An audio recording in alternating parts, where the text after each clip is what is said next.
Assalamualaikum warahmatullahi wabarakatuh dan selamat malam. Kita bertemu lagi di pertemuan ke-14 mata kuliah pengetahuan bisnis. Pokok bahasan kita kali ini adalah tentang expanding the business. Bagaimana memperluas bisnis atau bisnis melakukan ekspansi. Tujuan belajar dari pertemuan ini adalah pertama, yaitu menjelaskan tentang capital budgeting. Capital budgeting itu adalah penganggaran modal dan mengidentifikasi tipe-tipe dari keputusan investasi yang bisa dipilih oleh perusahaan. Yang kedua adalah mendeskripsikan tentang tugas dari capital budgeting yang diperlukan untuk membuat keputusan investasi bisnis. Ketiga, mendeskripsikan tentang motif investasi di perusahaan lain, misalnya akuisisi. Kemudian menjelaskan tentang proses merger, penggabungan perusahaan, dan mengidentifikasi tipe-tipe dari restructuring yang bisa perusahaan gunakan. Yang keempat adalah menjelaskan tentang bagaimana perusahaan membuat keputusan untuk investasi dalam aset-aset jangka pendek, ya, atau aktiva jangka pendek. Jadi di pertemuan ini kita akan coba jika perusahaan ingin menginvestasikan dananya, itu apa yang harus dilakukan. Karena tujuan investasi dana ini tentu harus ujung-ujungnya berupa profit, ya, profit. Nah, untuk keputusan investasi di perusahaan itu bisa dikategorikan dua, yaitu keputusan investasi jangka pendek dan keputusan investasi jangka panjang. Jadi kalau keputusan investasi jangka pendek itu berarti bahwa perusahaan mempertimbangkan untuk menginvestasikan dananya di account receivable and inventory. Account receivable itu piutang. Jadi misalnya perusahaan menjual barang biasanya pakai cash gitu. Tapi kalau perusahaan ingin menaikkan penjualannya lebih banyak, mungkin dia bisa menawarkan kasih kredit kepada customer. Kalau dikasih kredit kepada customer bisa dibayar di kemudian hari, maka piutang perusahaan akan naik. Kalau dia belum dibayar oleh customer, maka siapa yang membiayai penjualan ini? Tentu harus ada investasi dana dari perusahaan, ya, untuk menutupi itu gitu. Ditalangi dulu oleh perusahaan. Itu namanya investasi di account receivable atau piutang. Begitu juga dengan inventory. Jadi inventory itu persediaan barang.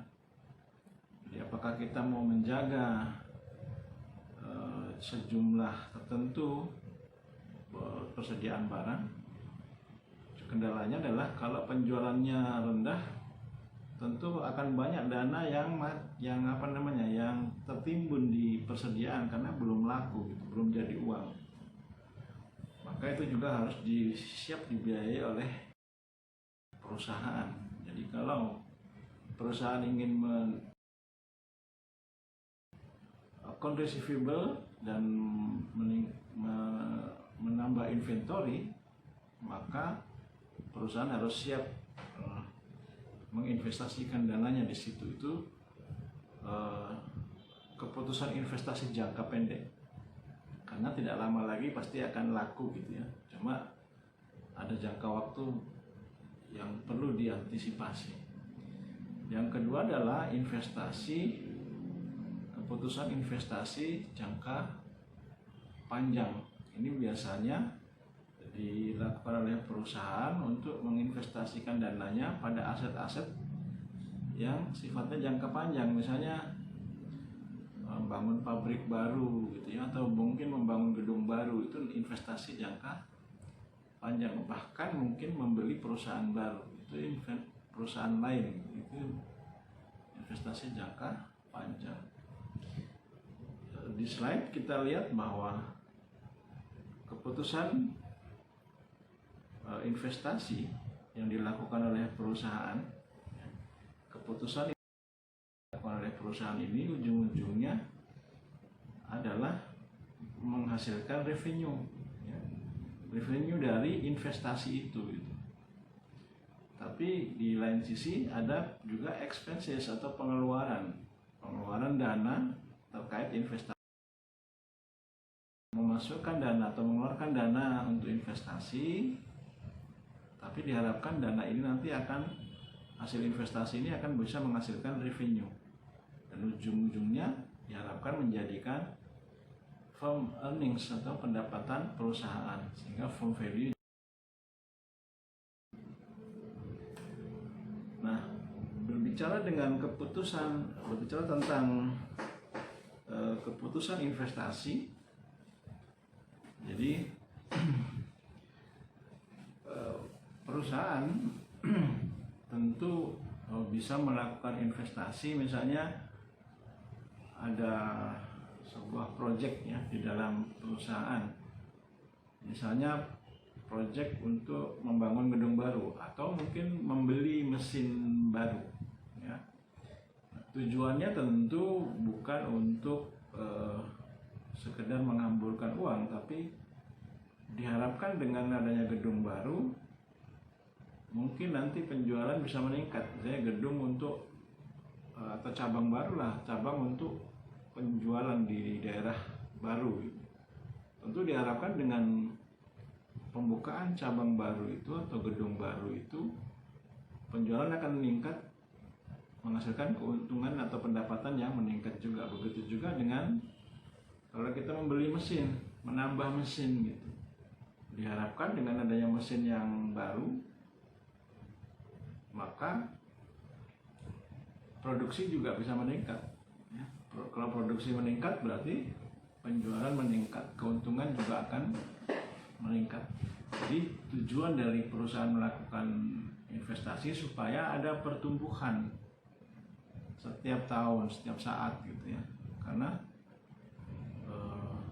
kalau perusahaan tidak mau tumbuh, itu repot ya. Nanti tidak ada perkembangan ya, nilai perusahaan tidak akan menjadi besar. Nah, berkaitan dengan investasi ini, maka investasi ini harus dihitung ya. Keputusan investasi ini harus dihitung kelayakannya. Jadi kalau biayanya berapa, bisa mendapatkan keuntungan berapa, itu harus dihitung, ditentukan ini layak enggak gitu. Kalau misalnya investasi banyak tapi hasilnya nanti rugi, tentu itu yang tidak diinginkan oleh perusahaan. Untuk menghitung itu yang kita digunakan namanya capital budgeting ya. Capital budgeting atau penganggaran modal ini maksudnya adalah untuk menghitung berapa dan benefit, berapa perbandingan antara biaya dan keuntungan. Kalau sudah dihitung melalui capital budgeting bahwa kemungkinan kita bisa mendapatkan benefitnya lebih besar daripada cost-nya, maka itu visible atau layak, karena bisa mendatangkan keuntungan. Tapi kalau misalnya cost-nya lebih besar daripada benefit, tentu itu tidak layak.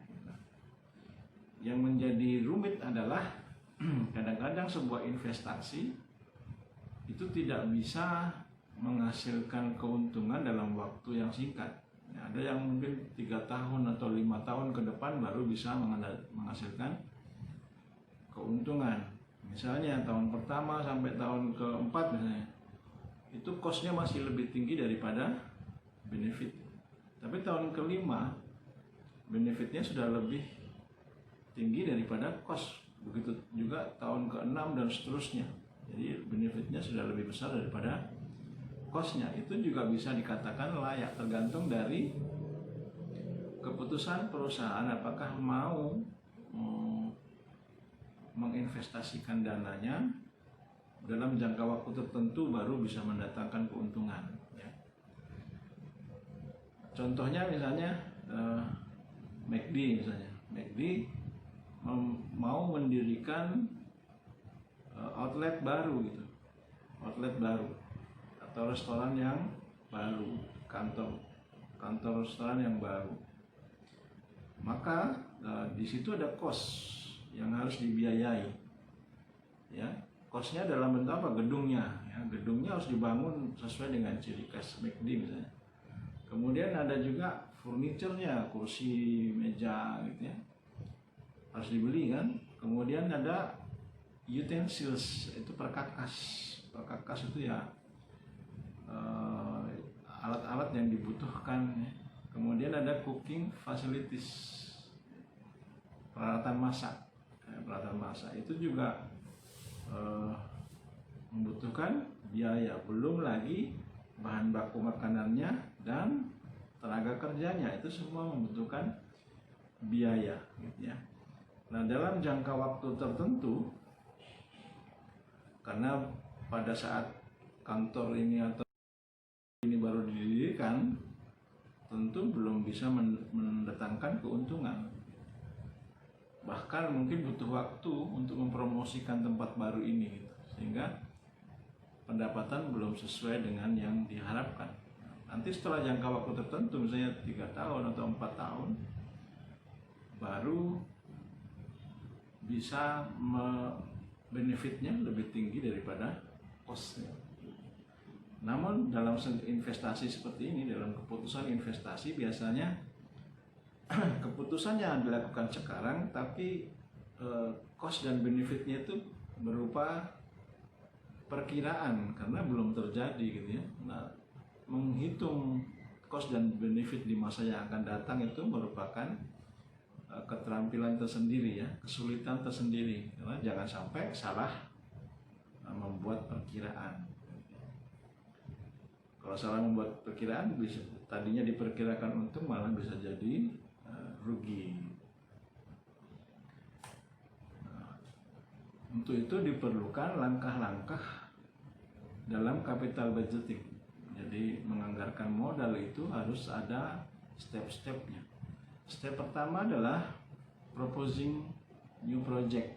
Proposing new project itu mengajukan proyek baru. Ya. Jadi dalam propose new projects, kita lihat di slide bahwa untuk new project perlu ada pengeluaran ya, pengeluaran apa yang perlu dilakukan ya.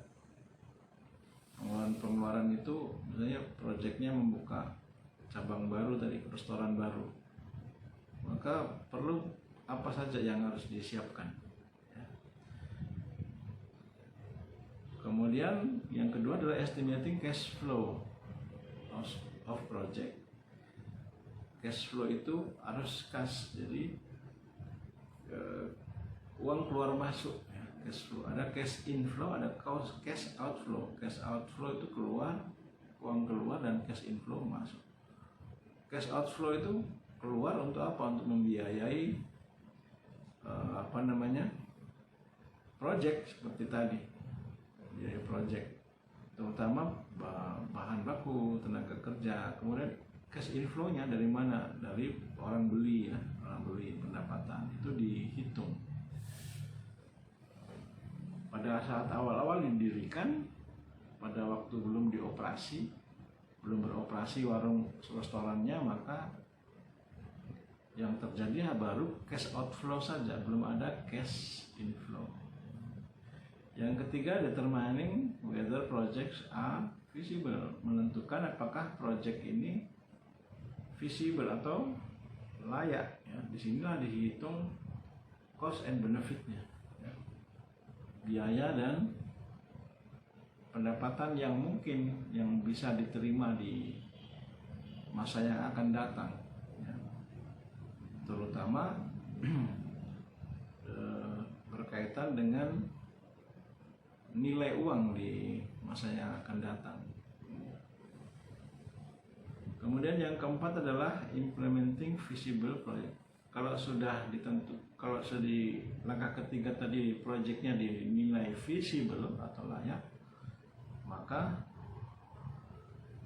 dilaksanakanlah project itu, mulai bangun gedung baru, persiapkan alat dan sebagainya, rekrut SDM dan seterusnya, terus beroperasi, gitu ya, restoran tersebut. Maka setelah beroperasi dilakukan langkah kelima, monitoring projects. Dimonitor apakah sesuai dengan yang direncanakan, hasilnya dengan yang direncanakan, apakah sesuai. Kalau tidak sesuai, segera cari permasalahannya apa, solusinya apa, ya, dan seterusnya. Jangan sampai yang diharapkan adalah benefitnya lebih tinggi daripada cost, ternyata costnya lebih tinggi daripada benefit. Tentu investasinya berarti gagal, ya, rugi perusahaan. Kalau rugi akibatnya apa? Ya ditutup lagi. Artinya investasinya hilang. Kemudian kita bicara tentang merger and other forms of restructuring. Jadi kalau tadi kita bicara tentang investasi di dalam perusahaan itu, menginvestasikan dana untuk mengembangkan perusahaan itu, misalnya membuka cabang atau beli mesin baru dan sebagainya. Nah, ini yang kita bicara mergers adalah bagaimana kita menginvestasikan dana dengan cara membeli perusahaan lain. Jadi perusahaan lain itu kita akuisisi itu kita beli. Jadi ada perusahaan yang kita beli dengan harapan kalau kita beli perusahaan itu, kita bisa kelola perusahaan itu lebih baik, tambahan bagi kita. Itu namanya akuisisi, kita beli. Atau mungkin kita gabung, ya, dengan perusahaan kita.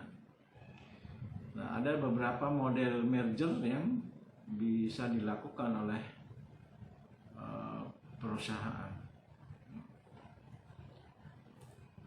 Ada 3 macam merger. Yang pertama adalah horizontal merger, yaitu merupakan kombinasi dari beberapa perusahaan yang memiliki model bisnis yang sama. Misalnya di sini ada Bank A dan Bank B, itu di merger karena sama-sama bisnisnya adalah bank. Itu di merger, namanya horizontal merger, digabung, merger. Yang kedua adalah vertical merger. Ini adalah kombinasi dari perusahaan dengan potensial supplier atau customer. Misalnya di sini diambil contoh perusahaan mobil General Motor, ya, dia membeli perusahaan baterai atau aki, perusahaan aki. Nah, sehingga aki dari perusahaan nanti ini bisa langsung digunakan oleh General Motor. Itu namanya vertical merger. Kalau yang pertama tadi horizontal merger. Jadi vertical merger ada hubungannya dengan kebutuhan perusahaan induknya. Yang ketiga adalah konglomerat merger, ya, yaitu kombinasi dari dua perusahaan tapi berbeda bisnis. Jadi misalnya ada merger antara penerbitan buku gitu, perusahaan penerbitan buku dengan perusahaan baja. Ini kan beda bisnis, beda bisnis. Ya. Dengan adanya dua bisnis yang berbeda, harapannya tentu bisa mendatangkan keuntungan dari masing-masing bisnis. Itu namanya konglomerat atau konglomerasi merger. Jadi dia ingin menjadi sebuah usaha konglomerat, dia punya segala atau banyak bidang usaha gitu, tidak hanya di bidang penerbitan buku, tapi dia punya perusahaan baja, mungkin juga dia punya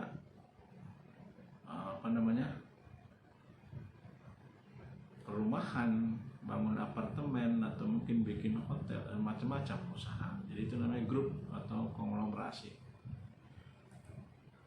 Kemudian ada istilah leverage buyouts and divestitures atau divestasi. Ya. Jadi kalau kita lihat tadi yang di sini bahwa perusahaan juga bisa melakukan restructuring melalui leverage buyout dan divestasi. Ya. Apa itu leverage? Itu adalah leverage itu utang itu buyout itu adalah jalan keluar gitu. Jalan keluar melalui utang. Jadi jalan keluar melalui utang. Jadi maksudnya begini, kalau ada perusahaan sedang membutuhkan dana atau uang misalnya perusahaan membutuhkan dana cash untuk membiayai sesuatu gitu ya. Maka langkah yang ditempuh adalah salah satunya dengan cara leverage buyout, dengan cara yaitu dia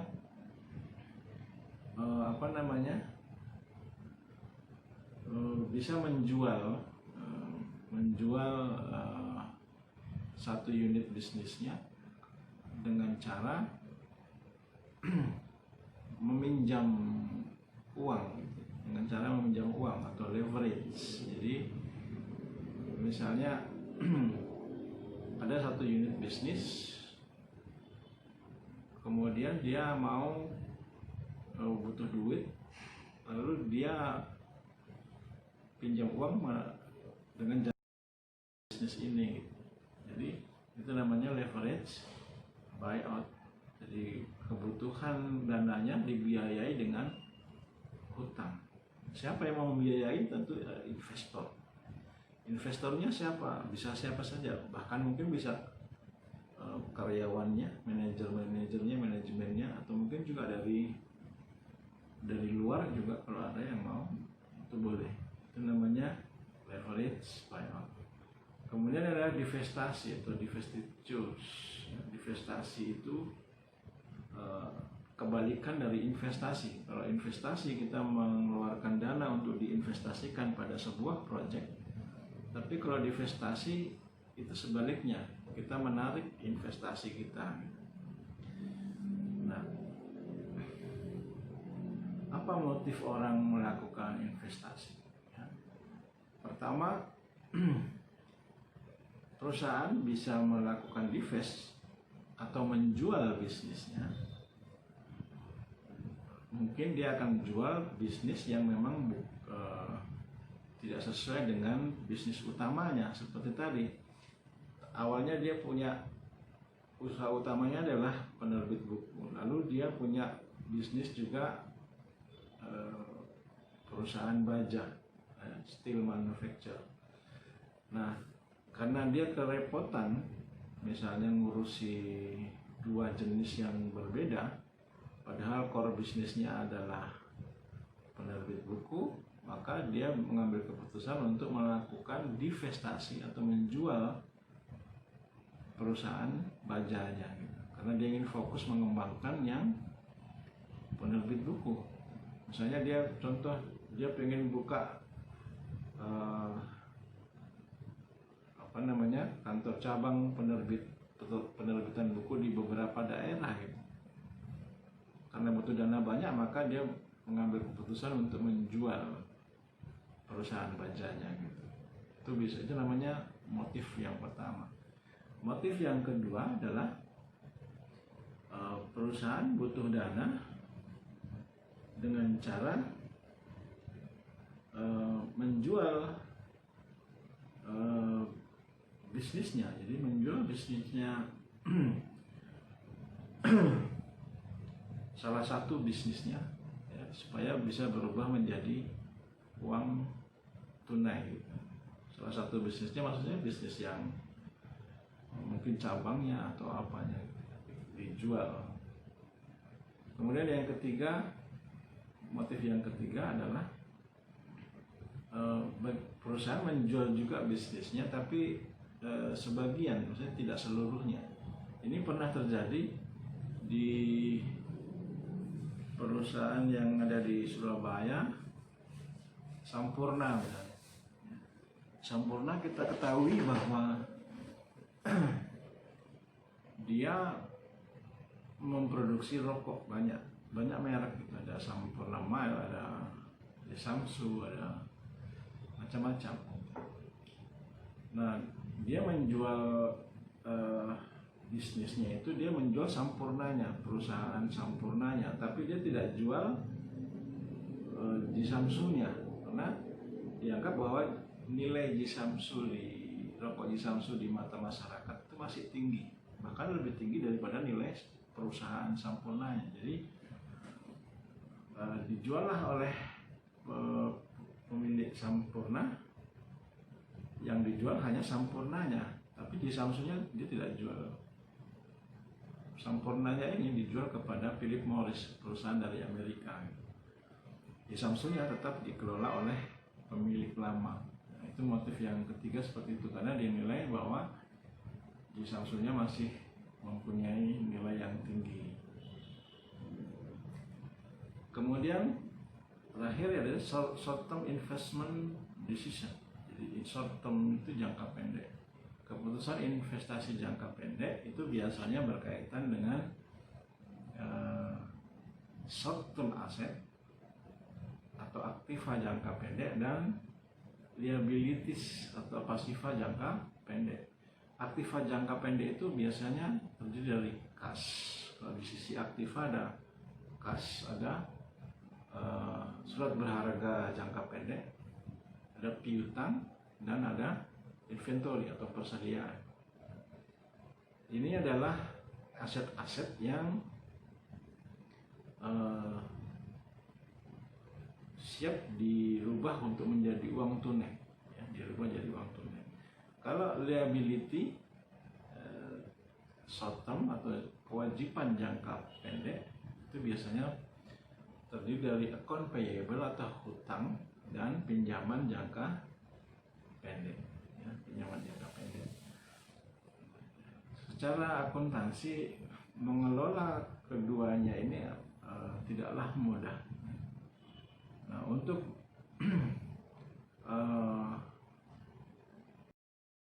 membahas tentang short term asset, misalnya cash, short term securities, kemudian account receivable atau piutang, dan inventory atau persediaan, ini kan perlu dana gitu, perlu sumber untuk membiayai ini. Maka dibahaslah itu dalam working capital management atau manajemen modal kerja, ya. Bagaimana memproduksi barang supaya muncul inventory, muncul persediaan barang yang siap untuk dijual. Bagaimana membiayai piutang, account receivable, orang yang beli tapi belum bayar, kan gitu. Begitu juga membeli surat berharga jangka pendek, juga termasuk menyediakan uang kas untuk operasional perusahaan. Itu perlu manajemen, itu yang disebut sebagai working capital management. Apa yang dibahas dalam working capital management itu ada 3. Yang pertama adalah liquidity management atau manajemen likuiditas, kemudian account receivable management, dan inventory management. Liquidity management berkaitan dengan bagaimana memanage short term asset dan liabilities untuk memastikan bahwa kita cukup dana tunai gitu ya, dana liquid ya. Bagaimana memanage short term asset tadi ya, short term asset terutama cash, dan memanage utang liabilities atau kewajiban jangka pendek. Misalnya contoh yang paling sederhana, kita punya utang gitu ke supplier 100 juta, harus bayar besok nih. Berarti kan kalau harus bayar besok 100 juta, maka kita harus sudah siapkan hari ini uang 100 juta. Uang dari mana gitu kan? Kalau uangnya cuma 50 juta berarti kan kurang. Kalau kurang, besok kita bayar bagaimana? Kita bilang apa sama supplier ya? Nah, ini kan tidak boleh terjadi hal-hal seperti ini. Maka itu yang diperlukan namanya manajemen likuiditas. Manajemen likuiditas itu sudah bisa memperkirakan kalau ada utang yang mau dibayar, kita harus sudah siap untuk membayarnya. Itu namanya manajemen likuiditas. Jangan sampai pada saat jatuh tempo kita tidak punya uang untuk bayar. Akibatnya tentu orang tidak percaya lagi kepada kita, tidak mau kasih utang kepada kita, dan seterusnya. Yang kedua adalah account receivable management.